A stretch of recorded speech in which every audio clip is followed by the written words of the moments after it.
ಮಹಾಶಿವರಾತ್ರಿ ಅಂದರೆ ಶಿವನ ಮಹಾರಾತ್ರಿ. ಈ ರಾತ್ರಿ ಶಿವತತ್ವ ಅತ್ಯಂತ ಶಕ್ತಿಶಾಲಿಯಾಗಿರುವ ಕಾಲ.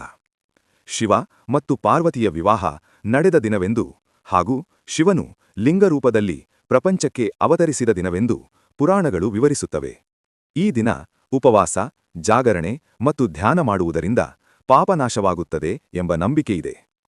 ಶಿವರಾತ್ರಿ ದಿನ ಬೆಳಿಗ್ಗೆ ಬೇಗನೆ ಎದ್ದು ಪವಿತ್ರ ಸ್ನಾನ ಮಾಡಿ ಶುದ್ಧ ವಸ್ತ್ರ ಧರಿಸಬೇಕು. ಮನೆಯಲ್ಲಿಯೂ ದೇವಸ್ಥಾನದಲ್ಲಿಯೂ ಶಿವಲಿಂಗವನ್ನು ಸ್ವಚ್ಛವಾಗಿ ತೊಳೆಯಬೇಕು.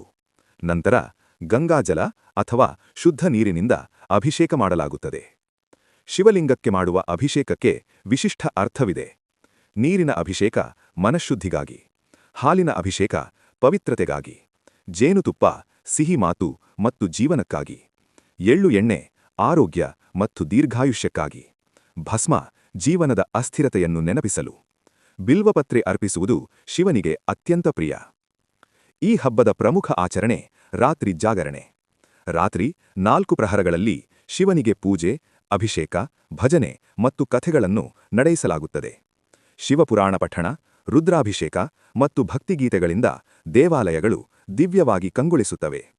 ಈ ಮಹಾಶಿವರಾತ್ರಿ ದಿನ ಶಿವನ ಕೃಪೆಯಿಂದ ನಿಮ್ಮ ಜೀವನದಲ್ಲಿ ಶಾಂತಿ, ಸಂತೋಷ ಮತ್ತು ಯಶಸ್ಸು ನೆಲೆಸಲಿ.